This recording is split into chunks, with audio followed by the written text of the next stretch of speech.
તમે આજ રોજ શું રજૂઆત કરો છો? આજની રજૂઆત એવી છે કે અગાઉ પણ અમે સોશિયલ મીડિયા અને પ્રિન્ટ મીડિયા અને ઇલેક્ટ્રોનિક્સ મીડિયાના માધ્યમથી ઘણી બધી રજૂઆતો કરી ચૂક્યા છીએ. અહીંયા સ્થાનિક દાહોદ જિલ્લાના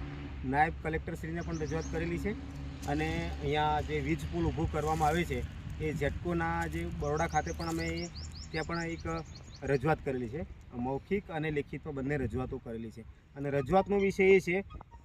કે અહીંયા જે આ વીજ પુલ ઊભો કરવામાં આવે છે કે સર્વે નંબર 15A વાળી જમીન પર 23x23 લંબાઈ ગુણ્યા પહોળાઈ ધરાવતો 66 kVનો વીજ લાઇન માટેનો ટાવર ઊભો કરવા અંગે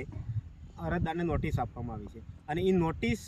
અમારા આંતરરાષ્ટ્રીય માનવ અધિકાર સુરક્ષા સંઘના અને ગુજરાત પ્રદેશ મહિલા અધ્યક્ષ શોભનાબેન ડામોરને આપવામાં આવી છે અને એની નીચેના લગભગ 1 2 3 4 5 6 7 8 9 અને 10 અરજદારો બીજા પણ છે. મૂળ રજૂઆત એ છે કે આખા ગુજરાતમાં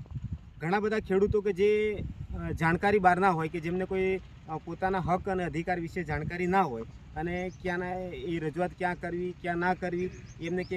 એકચ્યુઅલી ખ્યાલ ના હોય, પરંતુ જે આ જે જગ્યાએ જે વીજ પુલ ઊભો કરવામાં આવે છે એ યોગ્ય જગ્યાએ યોગ્ય વ્યક્તિને ટાર્ગેટ કરીને આખો આ વીજ પુલ ઊભો કરવામાં આવે છે અને આ વીજ પુલ ઊભો કરતાં પહેલાં આ લોકોએ અહીંયા અરજદારોને નોટિસ પાઠવેલી છે અને નોટિસ 9/12/2024ના રોજ પાઠવેલી છે અને આ ટાવર જે ઊભો કરે છે શોભનાબેન કઈ તારીખે ઊભો કરે છે? રજાના દિવસે 8/2/2026 હા 8/2/2026 અને રવિવારના દિવસે ઊભો કરે છે. સવારે 7 વાગે હવે ટૂંકમાં આખો એ તાત્પર્ય એટલું નીકળે છે આમાં કે સરકારી વહીવટી તંત્રની મંજૂરી હોય, ગુજરાત સરકારની પરમિશન હોય, ગુજરાત પોલીસ પ્રોટેક્શન આપતી હોય, તો પછી રજાનો દિવસ પસંદ કરવાનું કારણ શું? એક આખો મુખ્ય પ્રશ્નચિહ્ન ઊભો થાય છે. આ બાબતે અમારો આખો આંતરરાષ્ટ્રીય માનવ અધિકાર સુરક્ષા સંઘ ગુજરાતમાં તમામ જગ્યાએ આવા જે વીજ પોલ ખેડૂતોને દબાવી ધમકાવી અને ડરાવીને પોલીસને આગળ કરીને ઊભા કરવામાં આવ્યા છે એ તમામ બાબતે લડશે અને સાથે સાથે આ જે વીજ પોલ ઊભો કરવામાં આવે છે એ વીજ પોલ બાબતે અમારા અરજદારશ્રી અને અમારા ગુજરાત પ્રદેશ મહિલા અધ્યક્ષ શ્રી શોભનાબેન ડામોર વતી અહીંયા પ્રિન્સિપલ સિવિલ જજ ઝાલોદ કોર્ટમાં દાવો પણ દાખલ કરવામાં આવે છે અને એની જે મુદત 17 તારીખ એ દાવામાં જેટકોના ડેપ્યુટી એન્જિનિયર શ્રી કે જે જાંબુઆ જે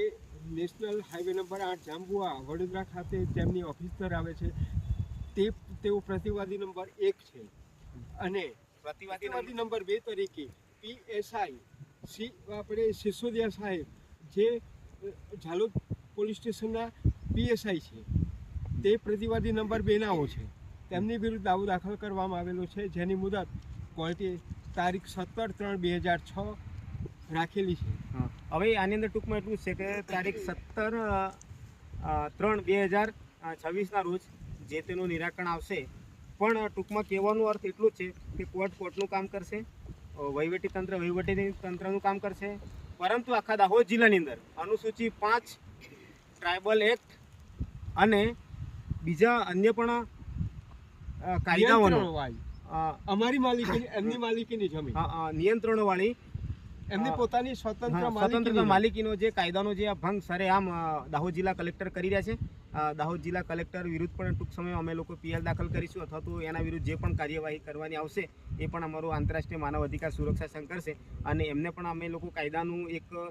નોલેજ ના હોય તે નોલેજ પણ કરાવીશું, ભાન ના હોય તો ભાન પણ કરાવીશું કે જે જગ્યાએ તમે ફરજ બજાવી રહ્યા છો એ જગ્યાએ તમે કોઈકના હાથા બનીને અથવા તો કોઈકની લેવડ દેવડ કરીને આ શું કરી રહ્યા છો? અહીંયા ગ્રામ સભાની પરમિશન નથી, ગ્રામ સભાની મંજૂરી નથી, અન્ય કોઈ પણ અરજદારોની પણ નિવેદન તમે જાહેર નથી કરી શકતા અને અમે લોકોએ જેટકો પાસે અને કલેક્ટર પાસે આ બાબતનો જે પુરાવા માગ્યા હતા એ પુરાવા અમને મળેલ નથી અને એ વસ્તુ પરથી સાબિત થાય છે કે આ લોકો વિધાઉટ પુરાવા અને કોઈ પણ પુરાવા વગર આખો જે આ વીજ પુલ ઊભો કરવામાં આવે છે આ વીજ પુલને હટાવવા માટે અમારો આંતરરાષ્ટ્રીય માનવ અધિકાર સુરક્ષા સંઘ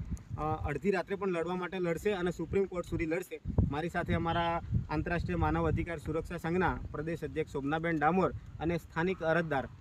છે તેમને પણ વાત કરીએ અને એમની પાસે જાણીએ કે એકચ્યુઅલી આ મામલો આપણે કઈ દિશામાં લઈ જવાનો છે શોભનાબેન અને ક્યાં સુધી આપણે લડીશું એ બાબતે શોભનાબેન કહેશે. આજે ખેતર છે 115 નંબરનું એ અમારી મધરે ખરીદેલું અને અમે વારસામાં અમને મળેલું છે. રવિવાર 8/2ના રોજ જેટકો કંપનીવાળા પોલીસવાળાને લઈ અને અમે જે બાઉન્ડ્રી બનાવી હતી તોડી અને જબરજસ્તીથી ભરાઈ ગયા અને મને પણ ધાક ધમકી આપી હતી.